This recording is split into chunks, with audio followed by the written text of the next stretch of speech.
Welcome to the Strategic Families Podcast, where we challenge families to be rooted in God's Word, energized with gospel-centered purpose, and activated on mission for His kingdom.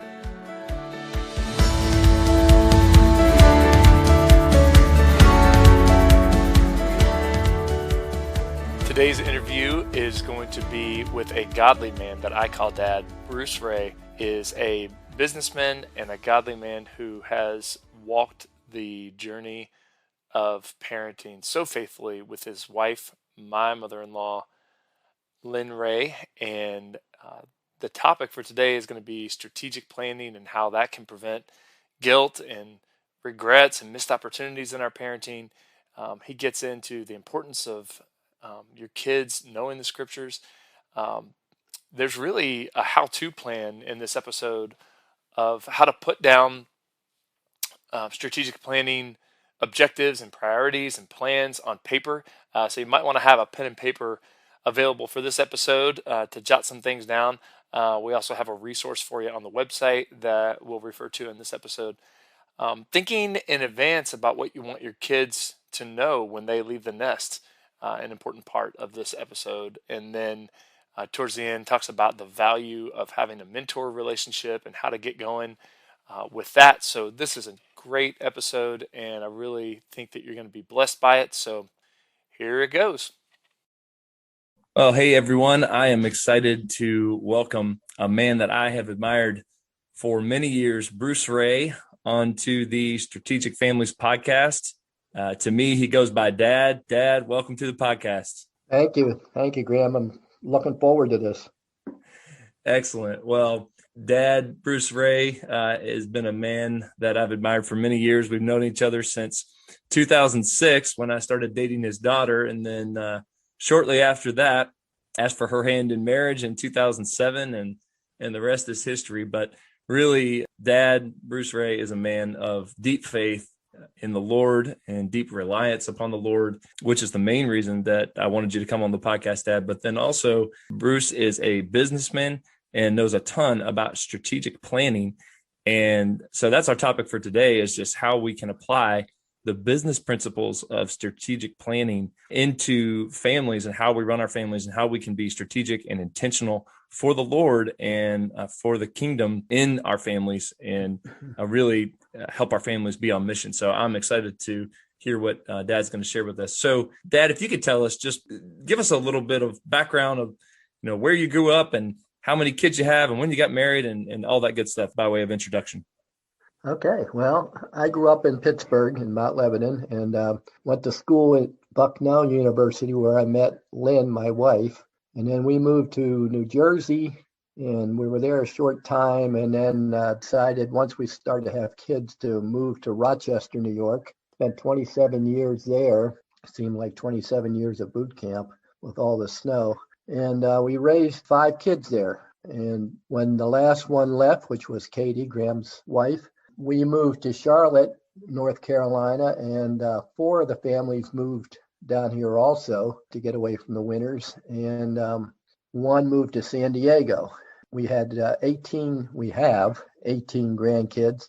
Many of them are living right around Charlotte here. But one of the families, Amy's family, moved to Grove City, Pennsylvania, and John, the Marine, just retired from the Marines, and he's living in San Diego.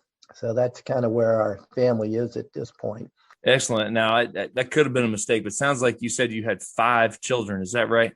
Yeah, we had 5 kids, and thanks to the Lord, all 5 kids are serving the Lord, and they all married 5 Christian strong spouses, Graham being one of them.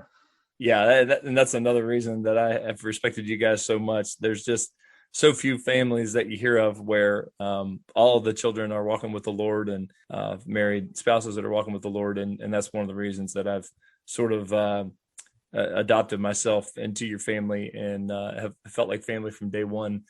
But yeah, it's amazing. And I would love to hear more just about your, particularly your time in Rochester, because I know that's where your own strategic family was formed. And my understanding of the history, I know I wasn't there, but I feel like I was there. But my understanding is that, in your job, you were working on a lot of strategic planning principles, and mom, your wife, Lynn Ray, sort of got a hold of that and said, hey, we can do some of this stuff with families. So I want to get to that in a minute. But first, could you just give us an introduction? When we say strategic planning, give us an idea of why, first of all, why do businesses engage in strategic planning? What's the value, and why do they devote so many resources to it? Strategic planning is, well, there's several different ways of going about it, but the one that we did at Kodak was the top management leadership worked on what were the 4 or 5 main priorities that they had, or strategic priorities for the next 5 years. And they wrote that down, and then they passed that down layer by layer, and each team in the organization, in the company, would talk about and determine actions that they were going to do in order to support those strategic priorities. And so you end up with the whole company focused on what is most important for the leadership and for the company, essentially, instead of everybody doing their own thing and never accomplishing what's really important, the big things. Wow, that is awesome. There's just so many parallels that we can use for how to be intentional with our families there. And what I love about what you said is how someone at the top determines these are the most important things, and this is what we need to be about.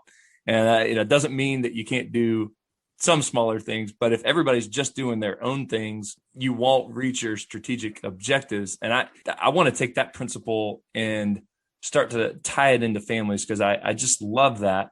So give us an idea. Let's say that, what's the problem? If someone said, strategic planning, I mean, that sounds a little much for the modern family. We barely have time to get dinner on the table. What would you say to that? Like, what's the problem if we don't engage in this strategic planning for families, if we don't take the time to determine what's most important? The big thing is, and Lynn and I really didn't get into strategic planning until halfway through our raising our kids. Most of the reason is we weren't Christians until then, and then it became apparent that we need to be doing more. But the biggest problem with families is, and we saw it in ours, it's you rush through life, you do what you think everybody else is saying you should do, and you get all done, and you're taking them off to college, and you sit back and you say, I wish we had taught them this, or, that they were able to see how a Christian operates in a family, or how a Christian family operates. And you basically have missed it. It's too late. Once they go off to college or work, it's too late to regain the ground. And you miss out on what was most important, especially what was most important for God, to the purpose that he put us here. And so if you never think about that and you just go along, it'll be too late, and we won't be focused on what was important. Wow, that's awesome. And that's a moment, I'll admit, that I've thought about many times, just understanding that once your kids leave the home, whether it's, first job, they're moving away, or apartment or college or whatever it is, that our influence as parents, I mean, we still have some, but if you could graph it, it would decline significantly. And so that's one of the things we want to talk about on the podcast, is think about that moment now, and think about, okay, so what are we going to do in the meantime while we're raising these precious children in our homes, to be as strategic as we can, as intentional as we can with the time we have with them, to influence them for the Lord. So let's look at practically, what did that look like in your family? You've got 5 kids, and back then in the 70s and 80s, you guys had plenty of things going on, and just like we do today. How did you work in strategic planning in your own families? What did that look like to prioritize the most important things and to set your family on that trajectory? Well, let me kind of back up a little bit, in that I was doing this strategic framework at Kodak, and helping the management to narrow in on what was important. And Lynn, I have a very smart wife, started to listen to what I was doing and seeing some of the videos and stuff, and said, why aren't we doing that with our family? And at that time, we were just becoming Christians, and so we started talking about that and said, yeah, why can't we do that with our family? So we started down that road, and it was a little rocky at first, trying to get it straight and what we wanted to be doing. But it gradually evolved so that we had it down on paper, and then we started to figure out, well, what do we do with all this? How do we make this come about? And that's when we started first with the family time on Sunday afternoons, which the kids didn't want to do in the first place, but after they got into it, they started to appreciate it. And so we called that the family fun time. And we would do that every Sunday and get together, and we would play games, and then we would have presentations. One of the things that I knew from business was presentation skills are critical, and they just don't get a whole lot of that in school. So we started having each of the kids present a topic that they were interested in to our family, and they would take 5 to 10 minutes to present. And so that kind of started it off. And then we decided to go much deeper. And so at the time, it was getting tough to get everybody together at dinner time because the kids were in sports and all kinds of activities, and we just didn't have a whole lot of time by the time I got home from work. So Lynn said, well, let's get up earlier. So we got up really early before school, and she would cook a great meal, a nutritious meal, and then we would pray for each other. We'd go around the table and pray for the one next to them. And then we would do vocabulary, and we'd talk about what kind of things we were learning. We would review some scripture. So things like that we set aside the time, and we had a great time with that, doing that in the morning. The kids would go out and deliver their papers, and be back in time to have breakfast and have our time together at breakfast. So that was how we kind of got started with, well, this works pretty good. So then we continued on from there of, okay, what else do we need to do? So that's how we got started with it.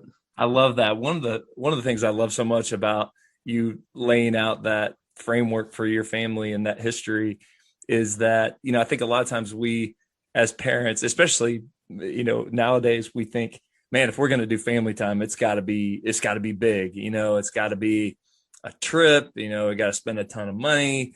There's got to be this wow factor and make these amazing memories and all this. And I think, there's a place for all that. And I think that's wonderful when you can do it, but it really doesn't have to be that at all. And a lot of times you can shoot yourself in the foot. If you wait for that moment, you could be missing so many opportunities, like what you said, just, Sunday afternoons. It's not some big trip. Doesn't cost lots of money. It just requires intention.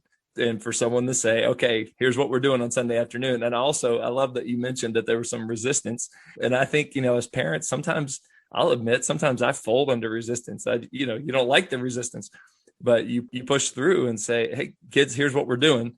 And it's good for you, even if you don't want to do it. And in time, they see the value, because when you focus in on your family and point your kids to the Lord, you're going to breathe life into them and into your family. I love that you guys started simple. Let's talk about, okay, so you laid out some of the things that you guys did logistically. What were some of the benefits, would you say, of, or maybe to put it in a different way, what might not have happened had you not had this family time? And what kind of things did you see in your kids that, you think, wow, that was a result of us really diving into our family life? Well, one of the things we did, Graham, was one of our strategic priorities was really knowing the scriptures. And so we engaged them in our church had a Bible quizzing team. And so we engaged them. I became the coach, and each of our kids would, and their friends would all come. And we would memorize a lot of scriptures, and we did it as part of a Bible quizzing. Is kind of a fun thing. They have buzzers, and you ask questions, but as part of that, they have to buzz in quickly in order to get points. And it ended up you had to memorize a lot. So some of them, like for example, Amy and Karen and Katie, probably had at the time memorized all of Romans as part of that game. So it was a way that we knew that they needed to understand scripture and read it and really learn from it. And that was just a fun way for them. And they got to compete. And they did very well. We went on to nationals. So it was just a fun time with their friends and our family to really learn the scriptures. Now, it wasn't all. I mean, there were some things that we missed along the way that we started to pick up later. But one of them was the core values that we wanted our children to have. And that took a little bit longer for us to work on and start to instill in our kids.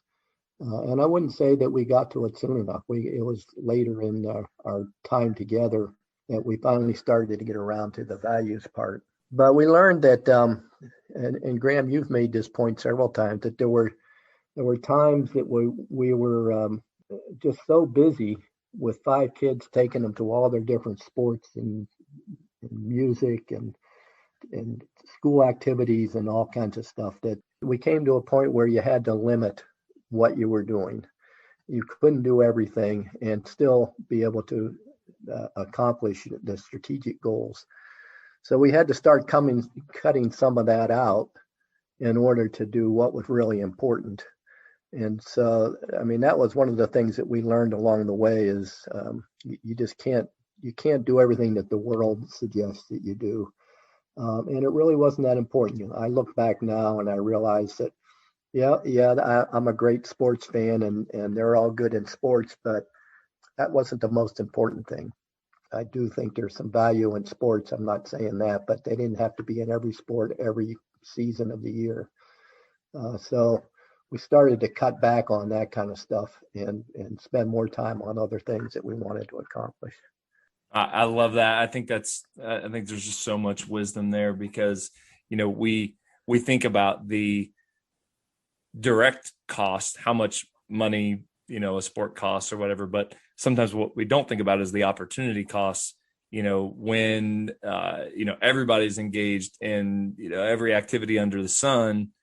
That's fine to a degree, but then it also takes away from other activities such as time that we could spend as a family, eye to eye, doing things so we grow closer together, get to know one another better, and be on strategic mission for the Lord together. So I think there's so much wisdom. I'm so glad you shared that. I was going to ask, and you already sort of answered it, but as you look back, are there other things that you think, if I had it to do over again, I would have spent more time on X, Y, and Z, and by way of advice to some parents who are trying to figure this out now while their kids are in their home? Well, one of the things that I think about when you say that is if we were doing it all over again, I would have taken our family to more situations where we, as a family, got to see and help the poor people, people that needed things, that needed help. We could have done more as a family, and so the kids would have seen that. And when you guys are, you and Katie and others are working with your kids, you would have seen the value of working with the poor or helping the poor, helping people that aren't poor but just don't know the Lord. All those kinds of things that I wish we had done more as we went along. We did some. Went down to the missions and all those kind of things. But I look back and say, I wish I'd done more of that with our kids. Oh, that's awesome. Yeah, I think most families feel similarly. I mean, so many things that can take up our time, and we can look back and think, wow, how, God has a special concern for the poor, we see in the scriptures, and it's something that sometimes can be out of sight, out of mind. I know that's been largely true for our family too. So thank you for that encouragement. I think that's really wise. I also think that's one way that you grow together is when you serve together. And Right. yeah, Right. and that can just really help a family. I mean, it is part of the mission of advancing the kingdom, but then it also allows us to grow closer to one another and closer to the Lord. So thank you for that wisdom. That's awesome. So Dad, let's turn now to, this is a setup question, obviously, because I have used your tools before, but could you just tell us, give us an example of a tool that you would use if let's say a parent is listening and they say, wow, that sounds great, but where do I start? I mean, just a blank piece of paper, or do I just sit down and talk with my husband or wife, or, what can they use to help them on this path to determining what's most important and then helping set their family on that trajectory? What would you recommend? Well, you have to, as we did with the strategic framework that I talked about at Kodak, you have to start at the top, which is what do you want your kids to know and be by the time they leave the nest, and probably even more important is what is God's purpose for us? Why did He place us here? So you got to start out with thinking about, well, what is our strategy? What is the plan that we believe God has laid out for our family, our specific family, not just for all families?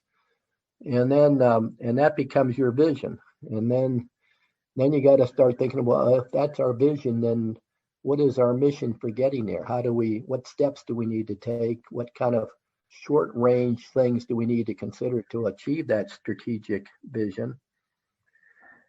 And then there's some talk about, well, what kind of values do you want them to have? And we can talk a lot about that, but it's basically what kind of inner things do you want your kids to be able to learn and abide by and have ingrained in them, of how do you operate as a Christian in this world? What are the things that are most important that you will see as well as others will see, and see the Lord in us? So that's the values part. Then you move over and you start talking about, well, okay, if that's our strategy and that's our mission and values, then let's condense all that into what are the top 4 or 5 priorities that we have in order to accomplish that. And those are kind of categories. One category might be your spiritual, how you're going to grow spiritually. And then another one might be, how are you going to have fun as a family? And the third might be financially. What are you going to do in order to accomplish this mission?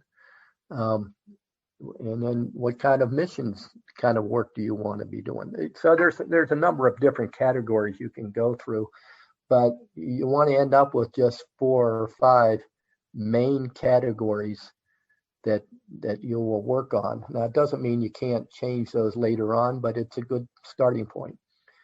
And then you start to say, okay, for each of those categories, what are the plans that we need to have? What kind of plans can we put in place in order to accomplish that category as much as possible? And then finally, you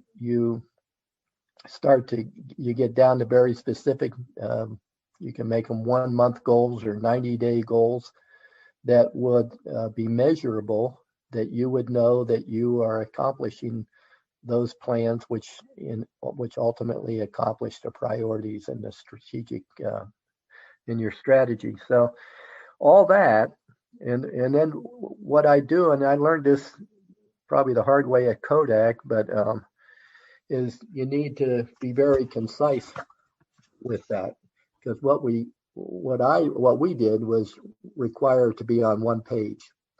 And so that forces you to not get into a lot of wordy stuff, but to be very definitive of what are you really trying to do, and how are you going to do it? And that goes, what we use was a one-page document that listed all that stuff. On the top was the vision, and then underneath that was the mission. On the side were the values, and then we would move over to the right to priorities and plans, and then measurable actions.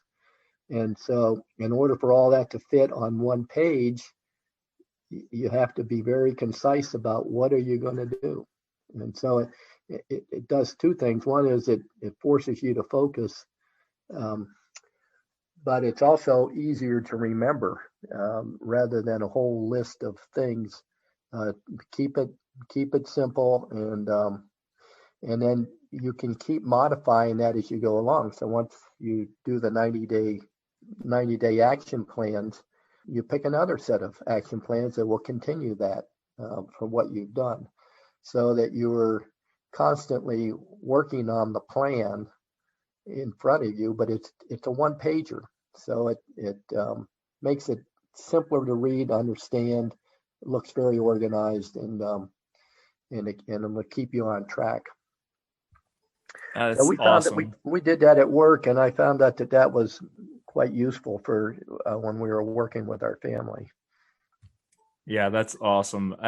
I'm sitting here thinking, and I've done one of those plans, and they're so helpful. What if someone listens to this and says, "Yeah, it sounds like a lot of work. I mean, can I just have some like nice ideas in my head and just kind of go forward with it from there and talk to my spouse?" What would you say? What's the value of taking the time to write it down? Well, anytime you write it down, you got to think. I mean, it's not just stuff in the clouds, and it also will be something that you can keep in front of you at all times. So, yeah, I mean, you could post it on the wall, or you could just bring it out in your family times and talk about it. And it's a constant reminder, but it's a simple way of getting something done. I know when I used it at Bank of America, I would have weekly meetings with my boss, and I'd look at my chart and I'd go, "Whoa, I better get moving on this." I've got to have something to talk about and something to show progress. So it's also a tool for encouraging you, saying we're actually getting somewhere.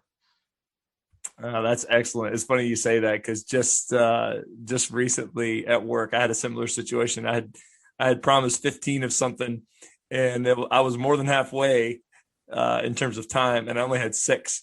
So I thought, oh man! But I mean, the reason I knew that is because it was written down, and it's something you can refer to. So Right, yeah, same right. principle here. And I know that strategic planning chart that you referred to, we have that up on our website at strategicfamilies.com, so people can access that and download it and get going and start to take some time to be intentional with their families. And the way I look at it is as an investment. Yes, it will take some time, there's no question about it, but it's an investment. It'll take you a little bit of time now, and just think of the benefits that you could reap later if you actually sit down and think about what are the most important things that we will make sure that our children know before they leave the home. What is our family going to be about?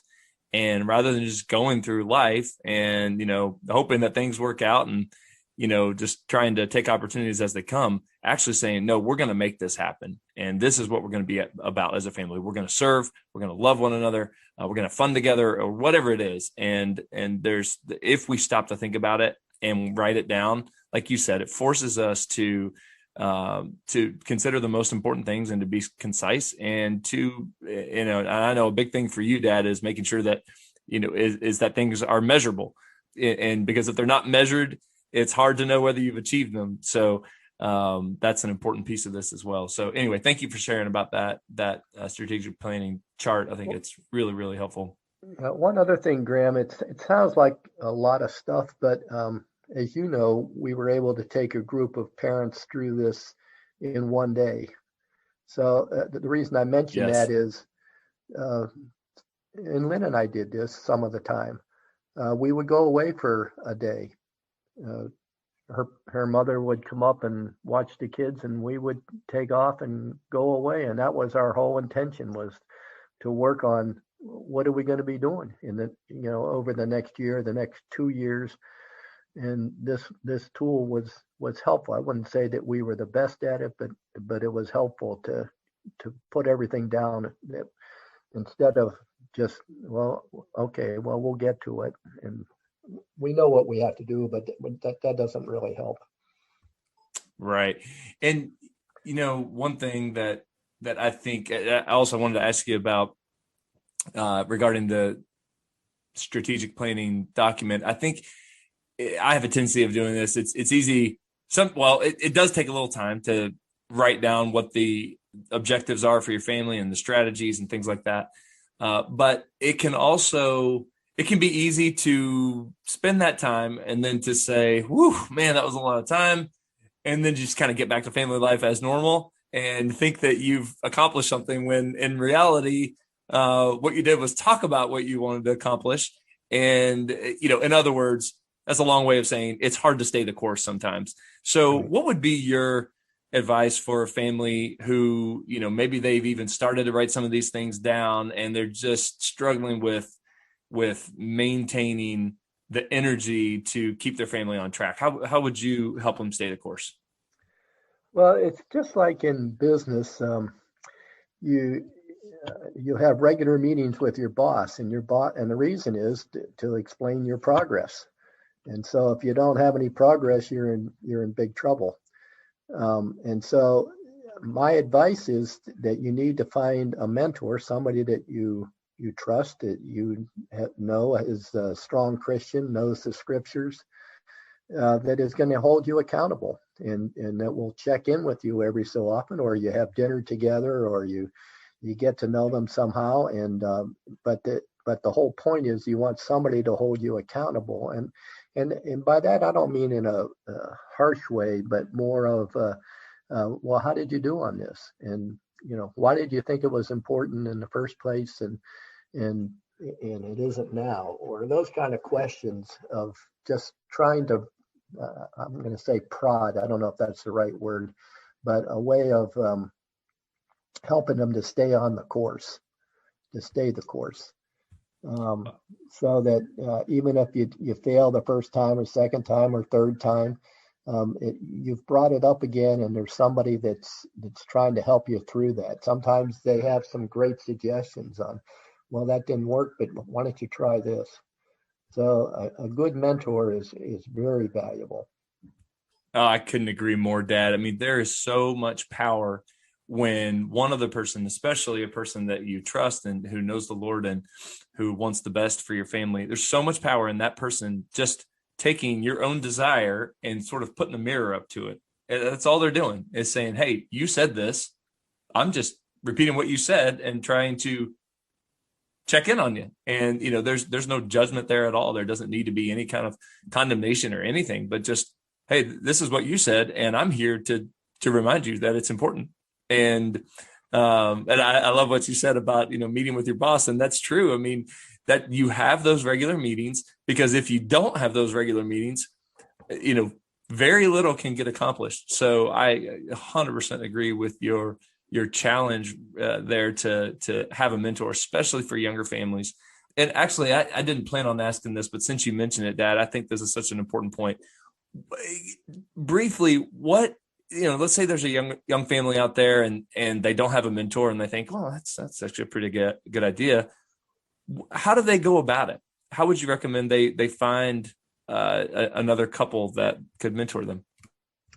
The funny part is there are lots of older people. I'll just say older. Maybe that's not but older people that would love to mentor younger people, and yet people are afraid to ask, and it's I think it's the work of Satan, but they don't want you to know or get advice from somebody that has gone through it.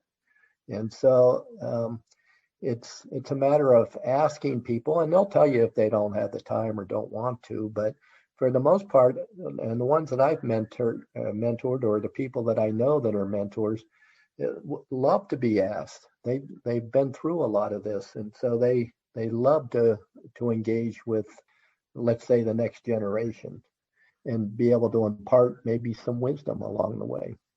Oh, that's fantastic. I remember, and Dad, you may remember this at our church where the pastor who was preaching that day, he asked the congregation, he said, if you are a mature Christian and you'd be willing to pour into someone else, would you please stand up? And then you had this, so many people just kind of popped up throughout the room. And then he stopped and said, hey, those of you who are newer in the faith, look around. These are people that could mentor you. And it was this really powerful moment. And I love that. And I think, man, how cool would that be if, throughout the church of Jesus Christ, the true faithful church of Christ, if we connected those who have gone before, those who have been there, done that, especially in the realm of parenting, who've raised kids faithfully and who have learned some lessons. And of course, they're not perfect people, but they're people who have learned a ton. Like you and Mom are just amazing saints and those who have learned so much about parenting and have so much to teach. If we could connect those people with the folks who are currently going through some of these struggles right now, I feel like we could pass on so much wisdom. And that's honestly, that's one of the biggest reasons I wanted to have this podcast, was to talk to folks like you, so we could just sort of sit at your feet and say, man, that is gold right there. And I want to raise my kids that way. And so I love that you said that. I think it's a simple question, and what an honor I feel like it would be for, correct me if I'm wrong, but if you had someone who is a younger family come up to you and say, hey, can you teach me? That sounds like it would be an honor to be on the receiving end of that. It is an honor. It's a huge honor. Well, that's awesome. Okay, so this will be our last question, Dad, but what advice would you give to parents who, again, you've got so many parents these days feel like they're just rushing from activity to activity. And I think it's been that way for years, but especially now there's music and there's sports and there's dance and there's, extracurriculars, all kinds of stuff, school, homework, and, sometimes just getting dinner on the table it feels like a stress. And so, this all sounds great, but some folks might think, well, this is for someone who has loads of time. I don't have loads of time. How would you address that and just sort of emphasize the importance of taking this time to be strategic with their families? Well, I'm going to put it in, what Lynn and I went through. When we dropped our first child off at college, we had a very sober moment on the way home of, did we really accomplish what we should have accomplished? Did she learn what she should have learned? Did she see all the things that we wanted her to know? Did she see us in our faith? Did she see us praying? Did she saw the whole Christian life, not just part of it? All those things. And so if you're wondering about whether this is important or not, just think about what you want your kids to leave with. And isn't that, besides Jesus, isn't that the most important thing, one of the most important purposes that he has put us in this world, is to teach the next generation? And not just physical things and not just sports, but life in him. And you only get a few short years to do that. Everybody's gonna find that out. Lynn and I have found that out, and it starts all over again with the grandkids. So it's just a huge thing that we gloss over too much and miss it. Oh, that's amazing. What a powerful statement. To think about that moment and how important it is to invest well and wisely the time that we have, the few short years that we have with our kids. That's excellent. Dad, I said that was our last question, but I do have one more for you. Scripture. What scriptures come to mind that, what scriptures have most influenced your parenting? Well, there's a whole bunch of them, Graham, but I'll keep it to two.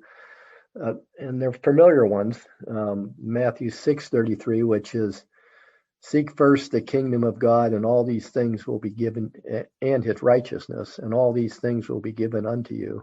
Another one is John 14:6, which says, I am the way, the truth, and the life, and no one comes to the Father but through me. So he is the way, and he is the truth, and he is the life. Those two just stir in me often of, why are we here, and who is really the one we want to follow. I just want to say one other thing, Graham, which is a couple years ago, I'm sure you probably remember it, Graham, but a couple years ago, we had a family reunion at a lake house up in Gaston, North Carolina. Not Gaston, but Gaston Lake. We were all sitting together down by the lake, and it was a Sunday, and my son Dan was preaching a sermon, and all of our kids and all our grandkids were sitting there listening intently as he did that, and it was the same during the worship. Graham, you were playing the guitar; they were all worshiping the Lord, and so for me, it was just this wonderful moment of looking around and saying, "Wow, Lord, look at what you have produced." And all our kids and our grandkids worshiping you and wanting to, not just sitting there and saying, oh, I got to be here. They wanted to be there. And so what a memory that was for me and is, saying, thank you, Lord. Thank you for what you have done. And I won't say that it's because Lynn and I were just great parents. It was just, we are amazed at what God has done. So I'll leave it at that. Well, I do remember the moment. It was amazing. And that's when I think of our vision for our own family, it looks pretty much exactly like what you guys have done. And I know you're always so quick to point to the Lord. And that's one of the things I love about you and Mom. But he used you in mighty and powerful ways. And the rest of us are just amazed at your faithfulness over so many years. So I thank you so much. I just love the wisdom that you've shared with us and with the listeners. You've really hit home how critical it is to take these years seriously and invest them for our families, for the kingdom. So grateful for your time, Dad. Thank you so much. And I hope that so many of our listeners can take these to heart and take some action for their families so that his kingdom would be built and that he would be glorified. So thank you so much. Well, thanks for asking, Graham. That was a real pleasure.